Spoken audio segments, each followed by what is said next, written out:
अस्सलाम वालेकुम everyone, welcome back to नाज किचन। कैसे हैं आप सब लोग? उम्मीद है सब ठीक ठाक होंगे, खैरियत से होंगे और विंटर एंजॉय कर रहे होंगे। आज मैंने सोचा आप लोगों के साथ, सर्दियों का सीज़न है तो एक और फ़िश की रेसिपी आपके साथ शेयर करूं। तो आज हम बना रहे हैं फ़िश करी और ये बहुत ही मज़े की बनती है। आप लोग इसको रोटी के साथ भी सर्व कर सकते हैं और चावलों के साथ भी, तो दोनों के साथ ये बहुत मज़े की लगती है। आप लोग ज़रूर ट्राई करिएगा, तो इंशाल्लाह आपको पसंद आएगी। रेसिपी स्टार्ट करने से पहले अगर आप लोग मेरे चैनल पर नए हैं तो प्लीज़ मुझे सब्सक्राइब करें और बेल आइकन के बटन को प्रेस करके नोटिफिकेशन को ऑन करें। इससे मेरी हर लेटेस्ट वीडियो आपको मिलेगी। रेसिपी स्टार्ट करते हैं। यहाँ मेरे पास आधा किलो फ़िश है और ये मेरे पास रहू फ़िश है। और ये देखेंगे इस तरह के इतने बड़े पीसेस हैं, गोल हो या जो भी हो आपके पास, आप उससे बना सकते हैं। और इस पे मैंने फ़िश के ऊपर कुछ भी नहीं लगाया हुआ, ये मेरे पास फ्रीज़ हुई हुई फ़िश है। तो ये देखें इस तरह के पीस भी मेरे पास हैं इसके अंदर, और गोल भी है, मिक्स है। तो ये देखें ये फ्रीज़र में रखी हुई है, इस पर कोई चीज़ नहीं लगी हुई है। इसको हमने सिंपल जो है ना ऑयल में डाल के और हल्का सा फ्राई कर लेना है। इस पे जब कलर आ जाता है तो ये मसाले में जाके फिर टूटती नहीं है, तो सिर्फ हमने इसको कलर देना है। अब ये देखो ऑयल यहाँ पे गर्म हो गया है। अब इसके अंदर हम फिश ऐड करेंगे और थोड़ी मीडियम फ्लेम पे ही रखना है, बिल्कुल स्लो पे नहीं रखना, क्योंकि हमने अभी इसे कुक नहीं करना, सिर्फ कलर देना है।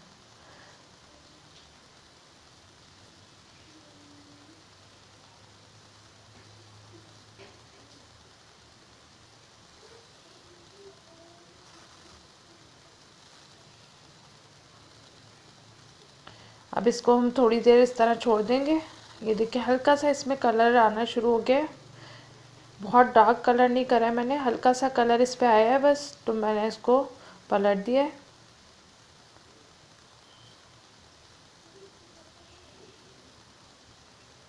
सबको इसी तरह से हम पलट लेंगे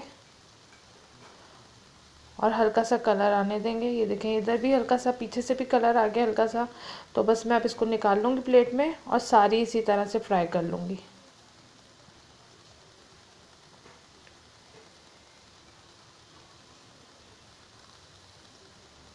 ये देखिए सारी फ़िश मैंने इस तरह से फ्राई करके रख ली है। ये देखें इस पर ज़्यादा कलर नहीं है, हल्का सा पीछे से भी हल्का सा कलर है। इस तरह फ्राई करने से फिर टूटती नहीं है मसाले में जाके, तो आप इस तरह फ्राई कर लिएगा। अब यहाँ मैंने 6 छोटे साइज़ की मेरे पास प्याज है, तो अब इसको हम इस तरह से काट लेंगे मोटा मोटा और इसको पीस लेंगे। पानी नहीं ऐड, पानी आप कम से कम ऐड करिएगा। ये देखिए मैजिक, ये देखिए कितनी स्मूथ सा हमारा पेस्ट तैयार हो गया। इसमें मैंने पानी ज़्यादा ऐड नहीं करा, बहुत थोड़ी क्वांटिटी में पानी डाला है, वरना फिर पानी इसका ड्राई होने में बहुत टाइम लगता है। अब यहाँ पे एक पतीले के अंदर ऑयल ऐड करूँगी। ये ऑयल मेरे पास वही जो मछली मैंने फ्राई करी थी वही ऑयल है, और ये 1/4 कप है।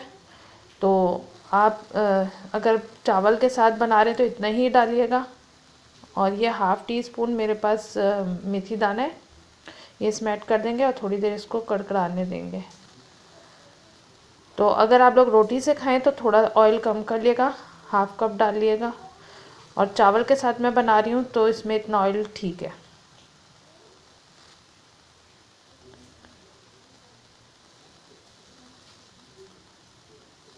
1 टेबल स्पून अदरक का पेस्ट और 1 टेबल स्पून लहसुन का पेस्ट इसमें ऐड करके और इसको फ्राई करेंगे हल्का सा।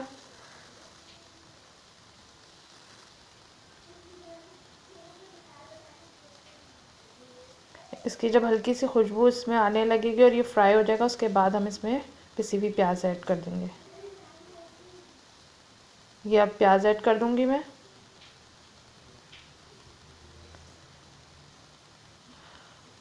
और अब ये प्याज ऐड करके हम इसको मिक्स करके और ढक देंगे, क्योंकि इसकी छींटें बहुत उड़ती हैं, तो आपने इसको चलाते रहना और ढक कर पकाना है, वरना ये उड़ेगी बहुत ज़्यादा ना।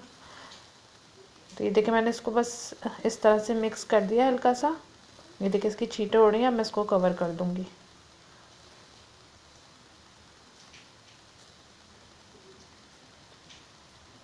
अब फिर से हम इसको खोलेंगे और इसको मिक्स करेंगे दोबारा से ताकि ये जले ना। और इसको थोड़ा सा हम पकाएंगे जब तक प्याज का कच्चापन ख़त्म ना हो जाए, जब तक इसको आपने भूनना है।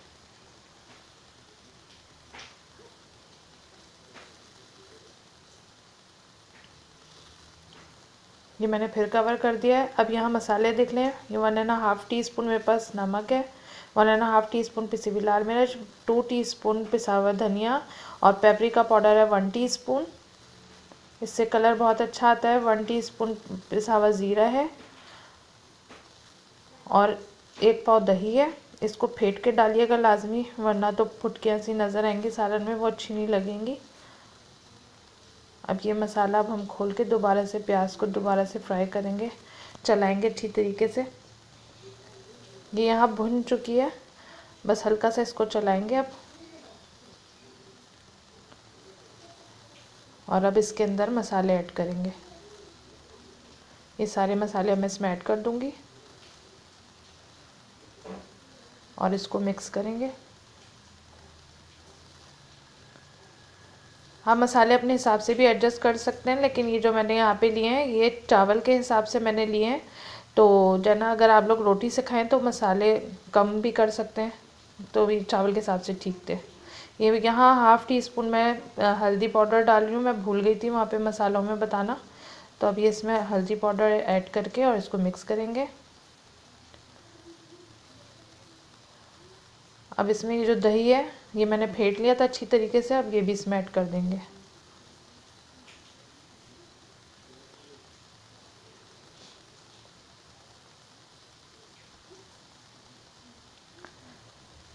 अब दही ऐड करके इसको अच्छी तरीके से मिक्स करेंगे।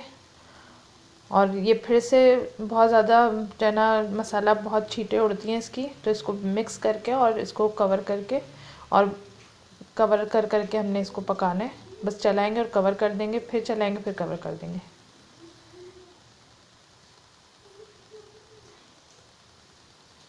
ये देखें, अब इसका ढक्कन हटा के ये देखें ऑयल कितना अच्छा ऊपर आ गया और मसाला बहुत अच्छा इसका तैयार हो रहा है। ये देखें इस तरीके से इसको हम दोबारा से चलाएंगे।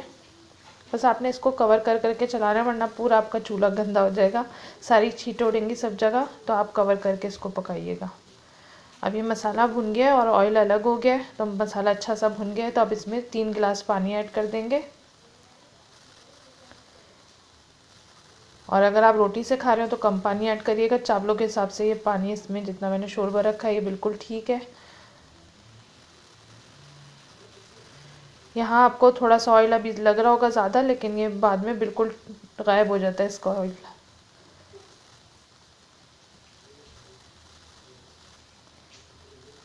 ये अब इसको कवर कर देंगे बॉयल आने तक।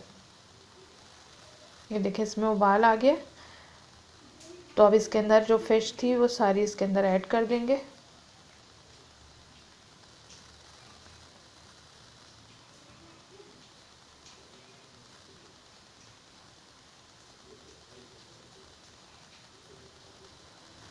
अब हमने इसको फ्राई कर लिया, तो इसको टूटने का कोई ख़तरा नहीं है, मगर बहुत ज़ोर ज़ोर से भी अब चम्मच नहीं चलाइएगा। अगर ज़्यादा ज़ोर ज़ोर से चम्मच चला देंगे तो फिर टूटेगी।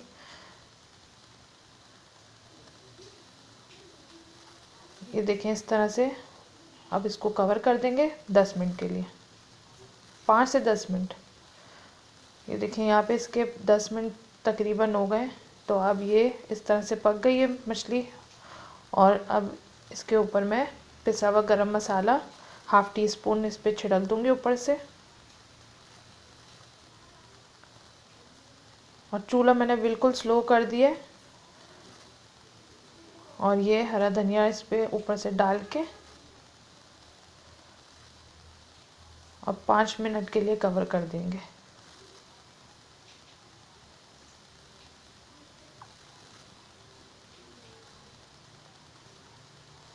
ये 5 मिनट के लिए कवर कर दिया मैंने। अब देखें चूल्हा बंद कर दिया और 5 मिनट यहाँ पर हो गए। मछली को मैंने दम पे रखा हुआ था, ऑयल भी ऊपर आ गया और कितनी अच्छी माशाल्लाह तैयार हुई। अब इसकी फ़ाइनल लुक दिखाती हूँ। ये देखिए इसकी फ़ाइनल लुक है।